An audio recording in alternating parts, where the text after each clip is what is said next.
Қолданған үлесшілер Яшілік микрорайонында коллектор түзіліші түгелленуіні күтті. Коллектор болмау себепле 65-04 һәм 65-10 йортлары кулланылышка тапшырыла алмый. Яшілік микрорайонында фонд компаниясы тарафынан түзелүче йортлар республика җитәкчесе контролендә.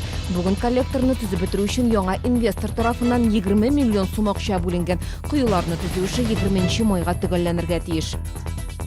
Яңа шәһәрдәге 17-03 йорты янындагы тротуарга кыска тимер баганалар утыртып чыкканнар. Шул рәвешле идарә итү компаниясе шәһәрдәшләрне машиналарын дөрес урынга куярга өйрәтмәкче.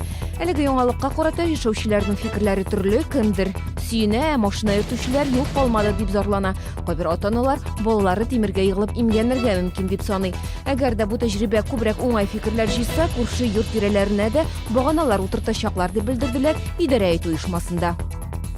3 көн эчендә балалар катнашында 3 юл транспорт һәлакәте теркәлде. Беренче очрак 15 майда булды. Нәкъ бу көнне бөтен Россия күләмендә игътибар балалар акциясына старт бирелде. Ел башыннан балалар катнашында 29 юл транспорт һәлакәте теркәлгән. Узган ел белән чагыштырганда бу сан күбрәк. Юк инде инспекторлары шунысын ассызыклый.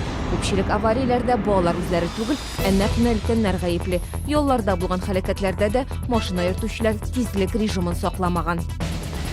ДЦП диагнозы куелган 25 нәни шәһәрдәшебез диңгез буенда тернәкләндерү курсы үтәчәк. Алар бүген Евпаториягә китте. Нәниләр өчен санаторийга юлламаны ДЦПлы балалар хәйрия фонды бирә. Ата-ана бары тик юл бәясен генә түли. Кызлар һәм малайларга 12 көн дәвамында физиодәвалау, массаж курслары каралган. Диңгез суында коену, комында йөрү, якыннары белән ял итү үзе дәва дип белгечләр. Бу һәм башка хәбәрләр турында яңалыкларның кичке чыгарылышында ул 19:15 эфирга чыга.